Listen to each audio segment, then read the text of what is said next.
Ini tentang berbicara mengenai pemberontakan. Ya, baik Bapak Ibu Saudara, mari kita membaca kebenaran firman Tuhan dari Kejadian pasal yang ketiga. Kejadian pasal yang ketiga, ayat 7 sampai ayat 24.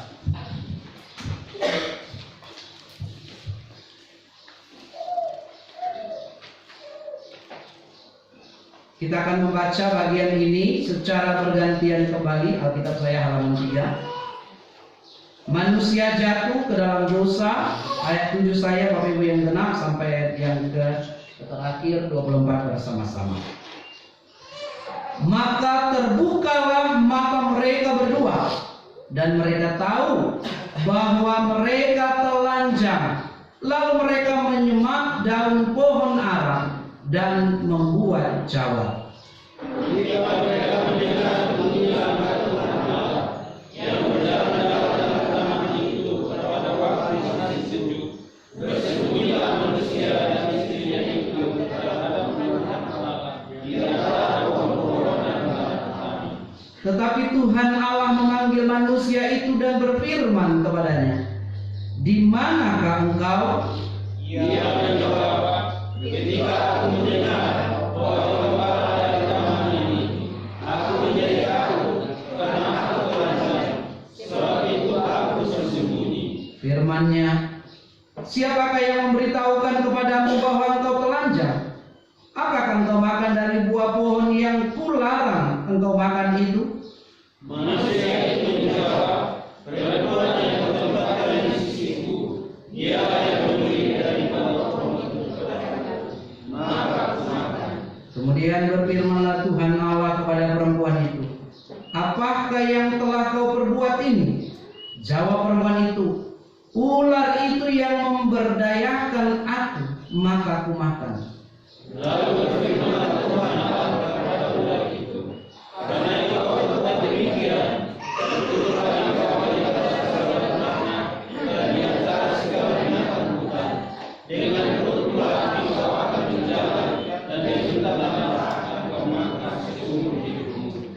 Aku akan mengadakan permusuhan antara engkau dan perempuan ini, antara keturunanmu dan keturunannya. Keturunannya akan meremukkan kepalamu, dan engkau akan meremukkan tumitnya." Susah payah engkau pun mengandung akan membuat sangat banyak. Dengan kesakitan engkau akan melahirkan anakmu. Namun engkau akan berbakti kepada suamimu, dan dia akan berkuasa atasmu.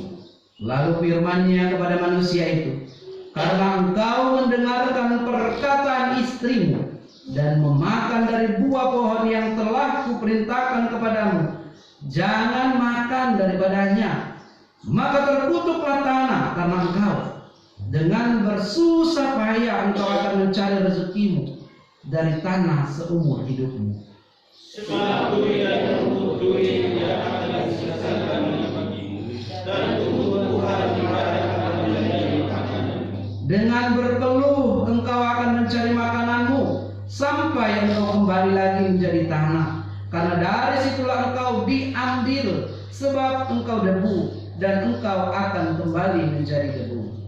Manusia itu memberi nama Hawa kepada istrinya, sebab dialah yang menjadi ibu semua yang hidup.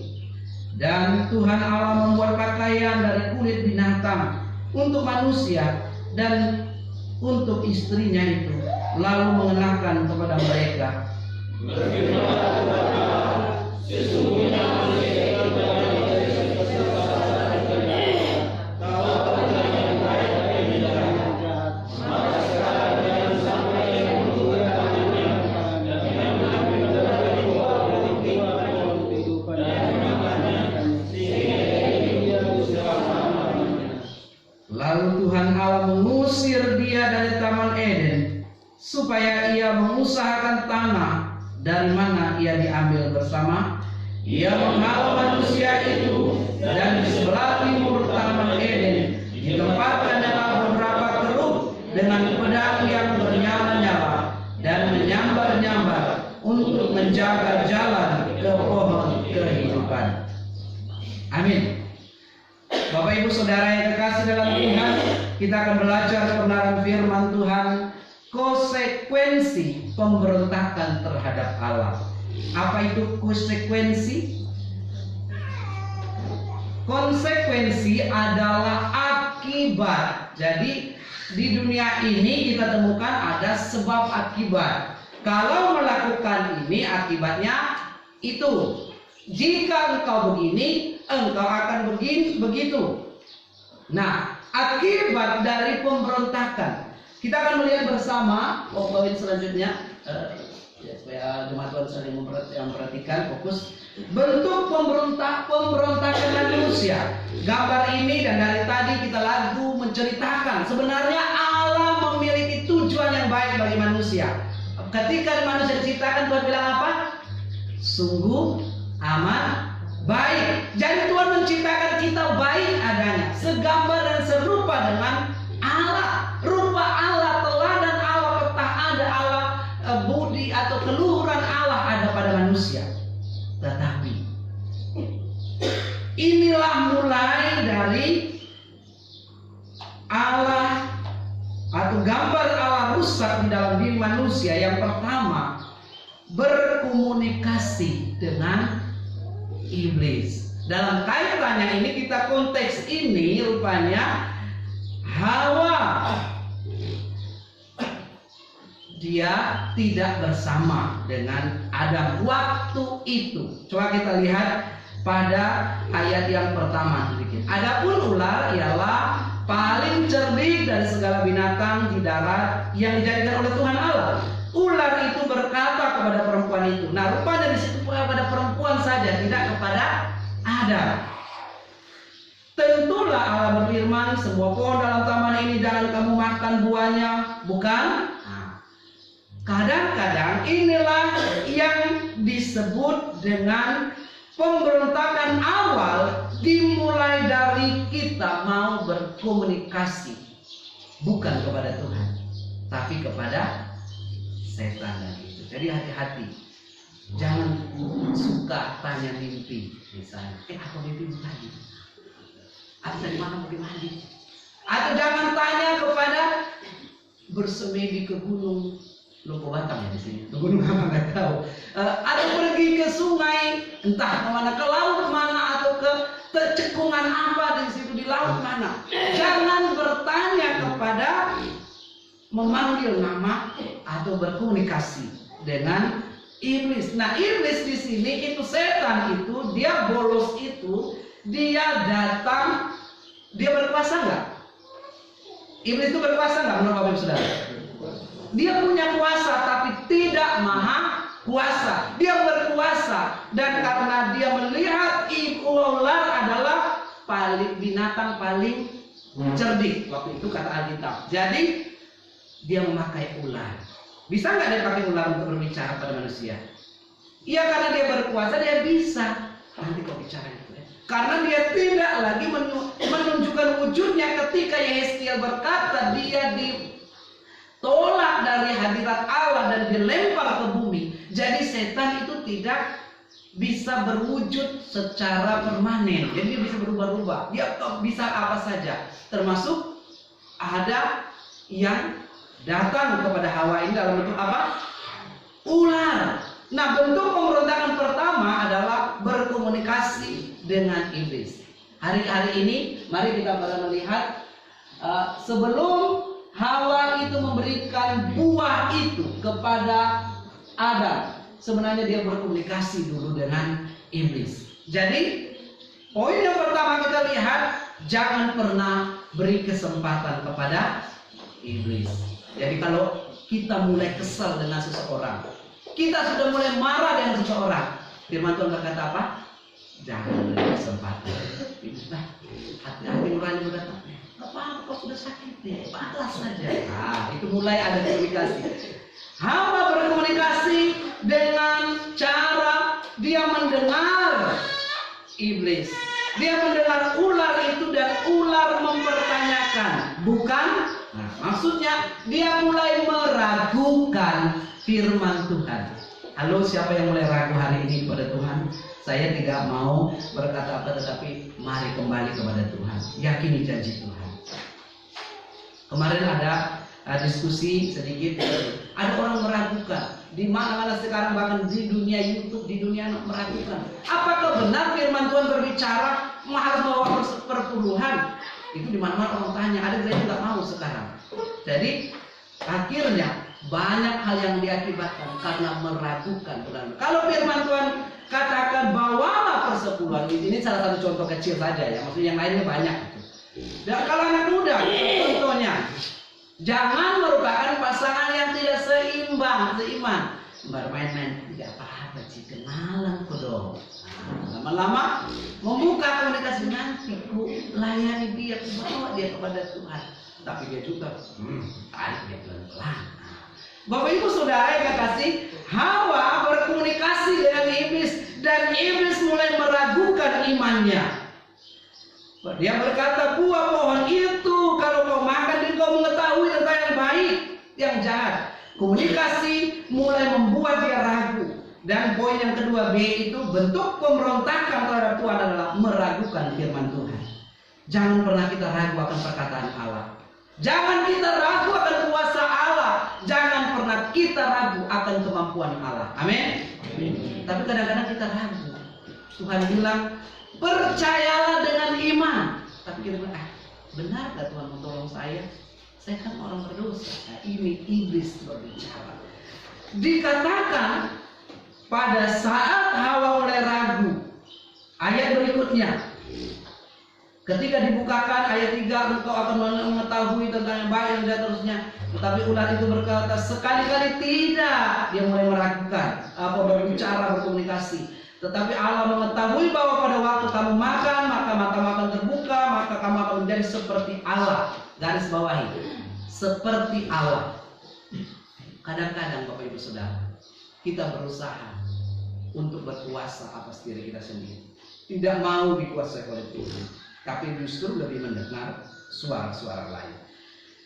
Dia Hawa ini ingin menjadi seperti Allah. Pemberontakan dimulai dari keinginan untuk menjadi seperti Tuhan. Keinginan untuk menguasai, keinginan untuk semuanya. Jadi keinginan itu baik nggak? Pertanyakan dulu keinginanmu. Jadi aplikasinya langsung saya berbicara. Tetapi Hawa keinginannya tidak memuliakan Tuhan. Mau jadi apa? Seperti Allah. Maka dia dikatakan ayat berikutnya. Langsung berbicara. Dikatakan begini. Ayat yang ke-6, perempuan itu melihat. Nah, tadi mulai mendengar, komunikasi mulai tergoda, matanya mulai. Biasanya ibu-ibu tergodanya di mana? Di mata. Kalau melihat ada diskon sale, misalnya pergi ke pasar atau mendengar juga, ya banyak kan yang orang itu, wih, bagus ini diskon dan segala macam. Ibu-ibu suka dengan mata pada hal-hal yang menarik. Ya itu tidak salah, tetapi ingat, kuasailah keinginan itu. Perempuan itu melihat bahwa pohon itu baik dan sedap kelihatannya. Lagi pula pohon itu menarik, jadi menarik, sedap dan menarik hati, sedap dan memberi pengertian. Banyak hal yang dia lihat di situ, maka pemberontakan mulai disitulah. Bapak Ibu Saudara yang terkasih dalam Tuhan. Poin berikutnya, dosa masuk ketika terjadi ketidaktaatan atau memberontak pada Tuhan. Lebih mendengar suara iblis daripada suara Tuhan. Nah, akibat dari pemberontakan manusia. Nah, ini yang lebih kita langsung fokus kepada pembahasan kita. Konsekuensi. Akibatnya yaitu takut dan malu. Kita lihat di sini dikatakan pada saat Tuhan berbicara, di manakah engkau? Apa yang mereka katakan? Ayat 8. Ketika mereka mendengar bunyi langkah Tuhan Allah yang berjalan-jalan dalam taman itu pada waktu hari sejuk, bersembunyilah manusia itu dan istrinya itu terhadap Tuhan Allah di antara pohon-pohon di dalam taman itu. Berikutnya dikatakan, di manakah engkau? Dia menjawab, bahwa engkau ada di taman ini, aku menjadi takut. karena aku telanjang, sebab itu aku bersembunyi. Akibat pemberontakan, rasa takut dan malu. Apakah sebelumnya manusia itu sama-sama tidak ada busananya? Dalam bahasa anak sedikit bagus, iya. Sebelum mereka ketahuan berbuat dosa, mereka juga dalam kondisi tanpa busana, tetapi tidak dibukakan hal-hal yang jahat bagi hidup mereka, hanya menikmati kebersamaan yang indah. Hadirat Allah tidak membuat mereka malu. Kehadiran Allah tidak membuat mereka bersembunyi, tapi senang dengan Tuhan. Tapi dosa membuat banyak orang. Yang pertama di sini kita malu, takut dan malu. Jadi takut dan malu adalah karakter yang tidak, dalam kaitan ini ya, tidak disukai oleh Tuhan, tapi disukai oleh iblis. Mengapa? Tuhan bertanya, kemana kalian? Padahal Tuhan Maha tahu dia ada bersembunyi di balik pohon itu. Mereka sedang menganyam pohon, daun pohon untuk menutupi diri mereka.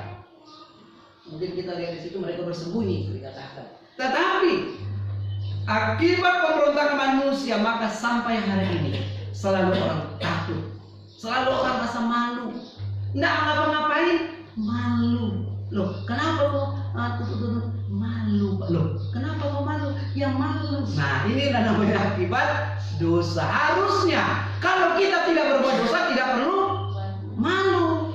Ya pede aja, bukan juga berarti kita percaya diri terlalu tinggi, tetapi juga ya diri kita, tapi kebanyakan ini menyangkut kepada anak remaja. Kadang-kadang remaja saking malunya nggak ngapain, takut, gemetar, padahal mereka diajar untuk bagaimana berani, bagaimana supaya tidak takut. Tetapi itu disebabkan oleh pemberontakan, disebabkan oleh dosa, ketidaktaatan itu.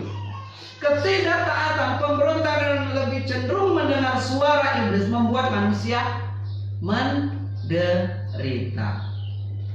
Apakah Bapak sudah hidup dalam penderitaan? Iya. Kenapa? Kita tidak seperti di Taman Eden.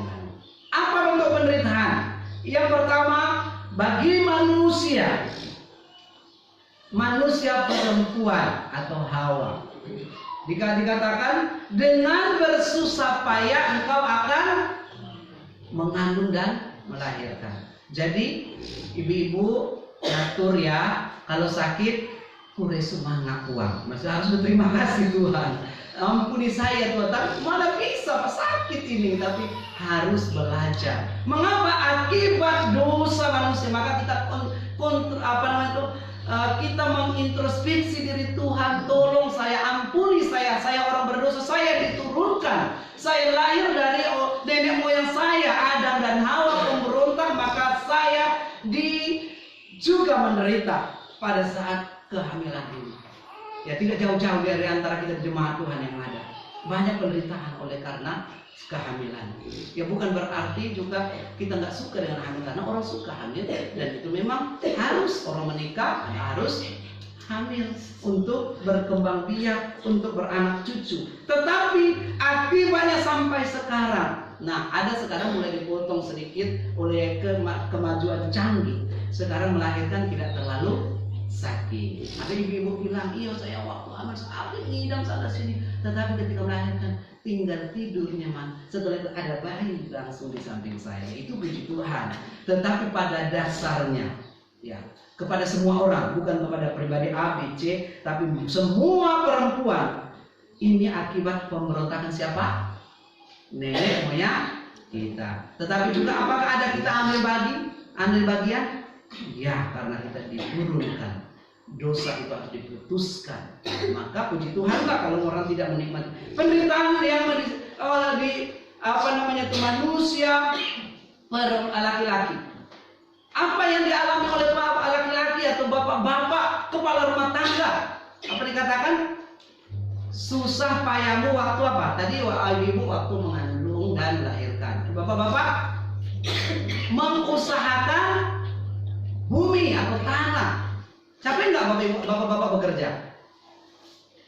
Bapak saya bilang, capek sekali saya. Nah, misalnya gitu. Karena memang itu rasa capek. Kita tanam yang sawit, tapi yang tumbuh rumput. Saya di samping kemarin membersihkan. Saya tanam itu dulu waktu tanam kangkung. Tapi yang tumbuh di situ bukan kangkung saja. Ada duri-duri yang tajam sekali. Saya harus pakai sarung tangan dan menggunakan untuk mencabutnya. Nah, Bapak Ibu Saudara yang kekasih dalam Tuhan Yesus, dikatakan bahwa penderitaan manusia kapan ada berakhirnya? Sampai engkau kembali kepada debu. Jadi, Bapak-bapak, kita akan menderita sampai kapan? Sampai kembali kepada debu, kepada tanah. Jadi, bagaimana Pak Pendeta menyampaikan ini berita bukan anugerah, ini berita menyedihkan ini. Penderitaan akan Bapak-bapak akan alami sekarang sampai seterusnya akibat pemberontakan satu orang. Tapi ingat, ada berita sukacitanya nanti ya. Saya masih menyampaikan fakta Alkitab menyebutkan. Bagi ular, akibat pemberontakan itu ular apa? Ular ini binatang cerdik. Dia juga bisa naik pohon. Dia waktu itu tidak dilukiskan dia berkaki, tapi dia ada di pohon untuk menggoda Hawa. Tapi iblis dan diwakili oleh ular yang menggoda itu, langsung ular dikutuk. Yang lain tadi diberi hukuman, tapi iblis ular dikutuk apa? Menjalar. Jadi dulu tuh mungkin dia bisa naik ke atas, mungkin berkaki, saya tidak tahu. Tapi Alkitab mengatakan bahwa oleh suatu terkutuklah engkau dengan perut mula. Jadi dia tidak ada kakinya, tidak ada, tetapi dia akan menjalar. Makanannya apa? Debu. Walaupun ular kita tahu bahwa banyak binatang-binatang, termasuk juga ada kalanya kalau di lorong 9 dulu makan apa? Ayam. Ya, karena kalau yang besar itu ular sawah, makan ayam. Harus dibunuh dan seterusnya. Atau makan binatang-binatang. Tetapi dikatakan kutukan terhadap ular ini, dia akan menjalar dan atau di tanah. Debu tanah menjadi makanannya. Bapak Ibu Saudara yang kekasih dalam Tuhan Yesus, inilah akibat yang dialami oleh ular. Dan berikutnya, bagi tanah dikutuk, ular dikutuk, dan bagi manusia kematian. Jadi Roma pasal 3:23 berkata apa? Upahnya dosa apa? Maut. Jadi mau tidak mau pasti kita akan mati nanti. Namun dalam bagian ayat 3 Kejadian pasal 3 ini ada 3 kematian yang telah dikatakan. Yang pertama adalah kematian rohani. Apa itu kematian rohani?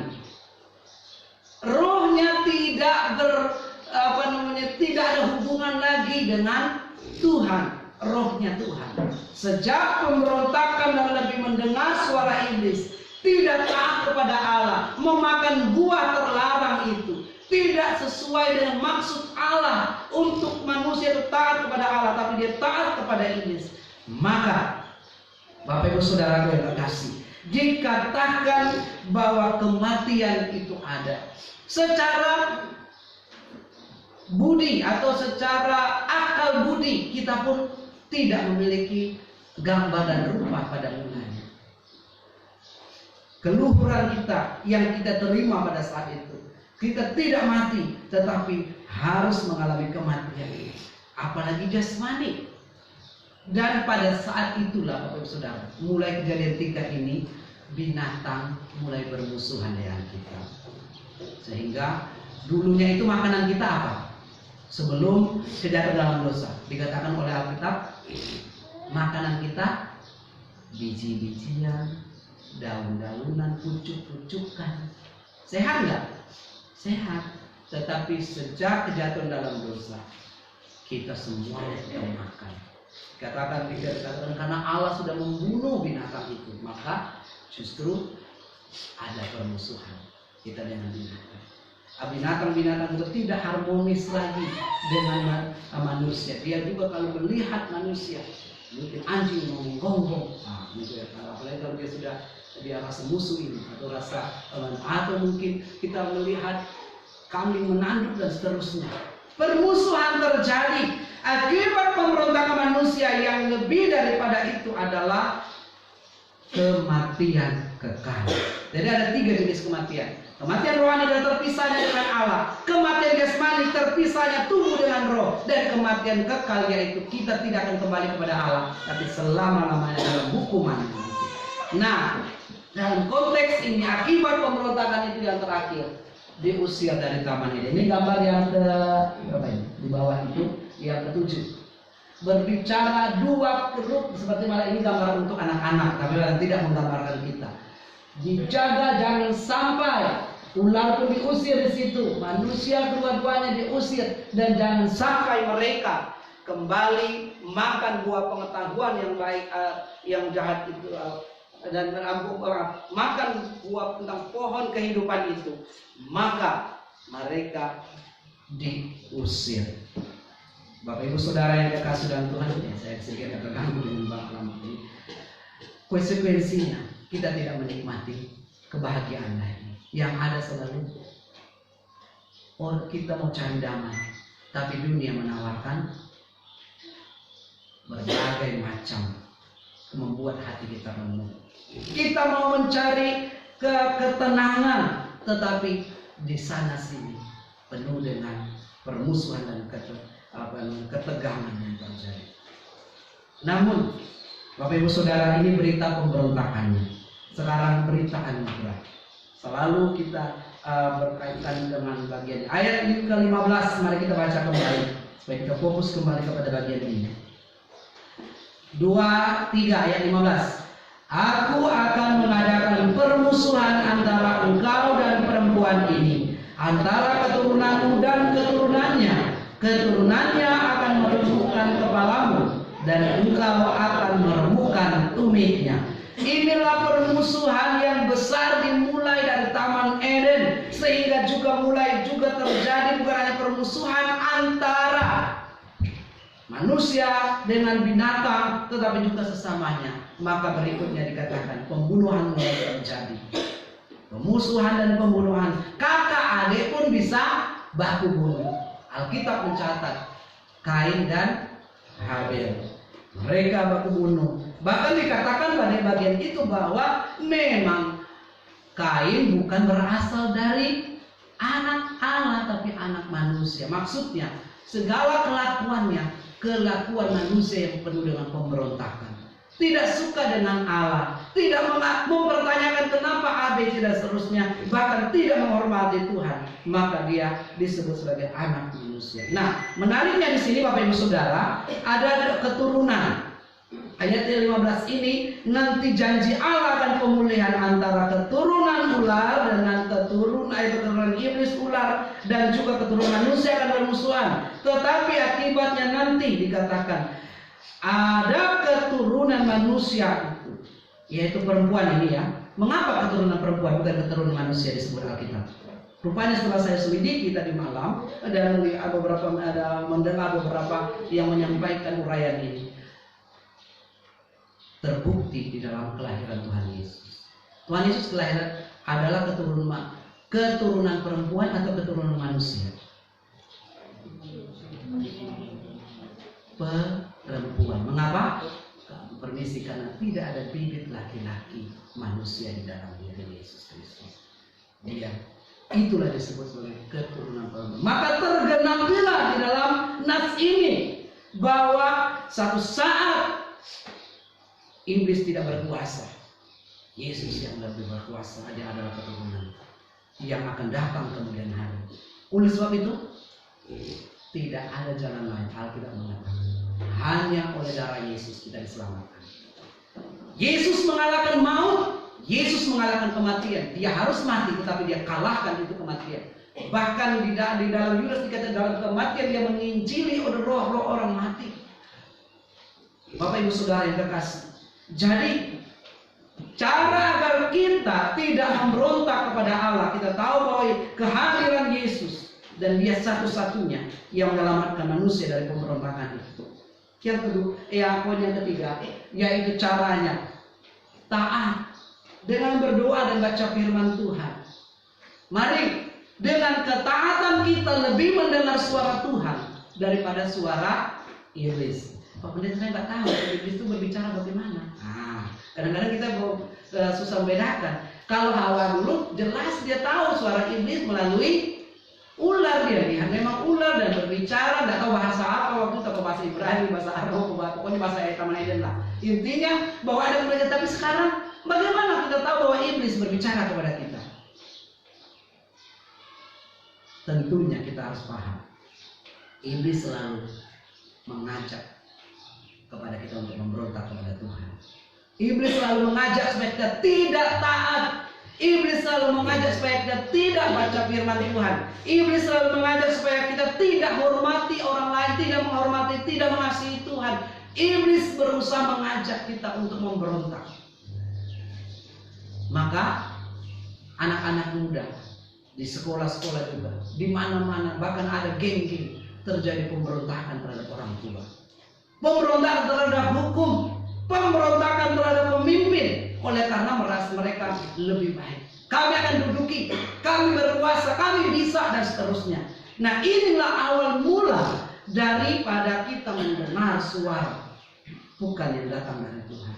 Jadi harus kita bisa membedakan yang suara datang kepada kita, yang kita dengar tiap hari. Cara hidup agar kita tidak memberontak pada Allah, taat pada firman Tuhan. Mazmur yang kita baca tadi apa? Berbahagialah orang yang lupa, atau saya belum buka. Mazmur pasal 1. Berbahagialah orang yang kesukaannya ialah Taurat Tuhan. Jadi suka nggak firman Tuhan? Amin. Berbahagia cuma 1-2 orang. Suka dengan firman Tuhan? Nah, itulah maka dikatakan kita sebut orang berbahagia. Tapi kalau saya suka baca novel, saya suka film India, saya suka film Korea, saya suka ya. Kalau terlalu suka tapi firman Tuhan engkau abaikan, hati-hati. Karena bukan itu yang menuntun jalan hidupmu. Karena apalagi film India, saya paling benci dengan film India. Kenapa ya? Karena dia berkali-kali munafiknya, mengajarkan tentang kebohongan, bagaimana cara balas dendam. Bahasa mereka apa? Balas dendam. Itu padahal Tuhan mengajarkan kepada kita mengasihi. Makanya saya kadang-kadang pernah berselisih di keluarga. Mereka suka nonton, nggak pengaruh bagi kami. Bagi saya pengaruh. Saya nggak suka yang begitu. Karena apa, Bapak Ibu Saudara? Mari kita suka dengan hal-hal yang mendatangkan kebaikan. Amin. Jangan suka mendatangkan keburukan. Mari kita suka berbicara tentang firman Tuhan daripada berbicara kelemahan orang lain. Amin. Berikutnya, tunduk kepada otoritas Allah agar kita tidak memberontak. Ikuti cara mainnya Tuhan. Makanya pujian kita tadi berkata, suka-sukamu Tuhan, jangan suka-suka saya. Suka-suka saya dong, uang-uang saya. Suka-suka saya, waktu-waktu saya. Mau saya berdoa, mau enggak, terserah gue. Ya, itu kata orang Jakarta. Kalau orang sini tidak. Kita mau berkata, suka-sukamu Tuhan. Ketika engkau disakiti, lihat Tuhan, tolong saya untuk saya bisa mengatasi rasa sakit ini. Ketika engkau kecewa, tunggu ya. Apakah begitu? Ya, Tuhan berbicara. Berbahagialah orang yang membawa damai.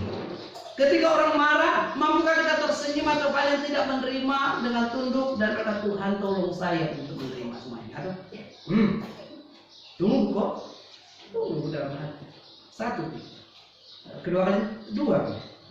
Padahal kadang-kadang kita harus menyalipkan ego kita dan berkata, Tuhan, saya orang berdosa, bentuklah saya sesuai dengan kehendak-Mu. Nah, cara hidup kita supaya tidak memberontak kepada Allah, tetap yakini dan percaya pada Yesus yang telah mengalahkan kuasa dosa. Amin. Kalau orang berkata, oh tidak, ada banyak jalan menuju Roma, tapi Anda dan saya harus punya komitmen. Hanya Yesus satu-satunya jalan menuju ke surga. Dia telah mengalahkan maut, dia telah mengalahkan pemberontakan, dia telah mengalahkan hukuman, dan di bawah dia tidak ada kuasa lain yang berkuasa atas dunia ini, termasuk kematian. Mungkin kita secara jasmani akan mati, memang hukum alam, tetapi kita akan bersama dengan Tuhan ketika kita selesai dari penderitaan di dunia ini. Yang terakhir, cara hidup agar kita tidak memberontak. Jangan seperti Adam dan Hawa diusir. Jangan seperti Adam dan Hawa dilarang untuk bersekutu dengan Tuhan dan memiliki hak semata-mata. Dikatakan bahkan kalau kita baca keturunan berikutnya 4, 5 Adam dan Hawa dan 6 bagaimana manusia selalu memikirkan hal yang jahat supaya kita tidak memberontak dan tidak jahat di hadapan Tuhan. Lakukanlah yang baik. Hai, susah Bapak Pendeta. Mengajarkan lakukan yang baik pada saat kita disakiti, bisa enggak? Coba Pak Pendeta. Ya betul juga. Kadang-kadang jangan sampai kami hanya berbicara kasihilah musuhmu, tetapi kami ketika dimusuhi orang lain nggak mau lihat dia juga, nggak mau berteman dengan dia, bahkan mungkin kalau bisa menjauh. Alam menghendaki kita tetap lakukan yang baik. Berat nggak? Berat nggak firman Tuhan? Harus akui berat, tetapi ada keyakinan kita, Roh Kudus yang dicurahkan bagi orang percaya akan memampukan kita. Amin. Kita akan berjalan bersama dengan Tuhan sehingga pemberontakan kita dikatakan di dalam Yesaya 53, segala aib kita ditimpahkan kepada siapa? Yesus Kristus. Itu yang harus kita pegang. Maksudnya Bapak Saudara, jangan mau kita kembali dituduh oleh iblis. Jangan mau kita menjadi orang pemberontak. Banyak orang suka membuat jiwanya memberontak. Dikatakan saya suka memberontak. Kenapa? Karena ada seorang anak bilang juga, mungkin kelakarnya atau bagaimana. Cita-citamu nanti mau apa? Saya mau jadi penjahat. Mungkin kan dia penjahat itu penuhnya tuh dia bilang lihat itu selalu jahat itu menang. Memang di dunia ini iblis berkuasa. Kejahatan itu menang tidak? Kelihatannya menang. Tetapi ingat, dia tidak berkuasa atas jiwa kita. Kebaikanlah yang berkuasa. Pada saat engkau disakiti, pada saat engkau tidak dinilai, pada saat engkau tidak dihargai, tetaplah taat dan hormat kepada Tuhan, mengasihi sesama. Karena disitulah nilainya bahwa engkau tidak ikut-ikutan seperti orang lain, tetapi engkau menjadi anak Allah. Berbahagialah orang yang menaruh firman dalam hati dan memperkatakannya, melakukannya, dan terutama kita tidak lagi hidup dalam bawah hukum maut ketika kita menjadi taat kembali kepada Tuhan. Kita berdoa. Bapak Ibu Saudara, saya mengajak kita sedikit merenungkan beberapa saat ini hidup kita dalam minggu ini, bulan ini, hari ini, tahun ini. Di awal-awal ini kepada siapapun juga, jikalau Tuhan taruh di hati kita ada pemberontakan, kita tidak mau dengar firman Tuhan tapi mendengar suara hati yang tidak diterang oleh firman Tuhan. Mungkin kita lebih suka mengikuti cara dunia ini, balas dendam ataupun memperlakukan hal sama kepada orang yang berlaku sama, tidak baik kepada kita. Kecenderungan kita untuk memberontak, tidak mau taat, tidak mau dengar. Kita meragukan firman Tuhan. Kita mohon ampun di hadapan Tuhan. Dan sungguh-sungguh kita tidak diberikan hukuman dosa. Supaya kita tidak memiliki hubungan yang jauh dengan Tuhan. Kita tidak, supaya gambar diri Allah itu kembali kepada kita. Jika kita masih ada kebencian terhadap seseorang, dendam dan marah, jangan biarkan iblis menguasai dalam hidupmu, biarkan Tuhan menguasai dalam hidupmu. Sangat besar kuasa Allah dicurahkan di dalam Yesus Kristus mau mengampuni kita. Di hadapan kemahatauan, Engkau melihat kami yang terdalam, suami, istri, anak-anak kami, keluarga kami, jemaat mungkin tidak tahu di kedalaman hati kami. Engkau yang menyelidiki kami dan mengetahui firman ini.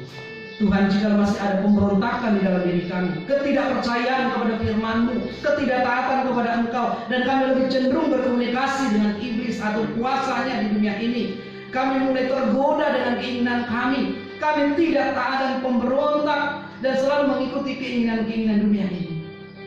Tuhan, hamba kami datang kepadamu, sucikan, kuduskan, layani.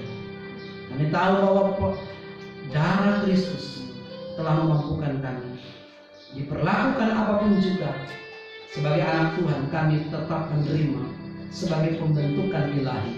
Tapi kami tahu juga Tuhan, bahwa kasih yang akan kami nyatakan kepada Engkau dan sesama, biarlah memberikan kesempatan kepada Tuhan sendiri bertindak kepada orang-orang. Tapi kewajiban kami adalah mengasihi semua orang, memelihara alam semesta ini, dan juga memelihara ciptaan Tuhan yang lain, membawa saudara-saudara kami datang kepada Engkau. Terima kasih Tuhan, ampuni dosa kesalahan kami, dan biarlah sungguh kami mulai hari ini menjauhi kejahatan dan melakukan yang baik. Mampukan kami dalam nama Tuhan Yesus. Bersyukur kesukaan firman-Mu. Haleluya. Amin. Dan silakan diterus.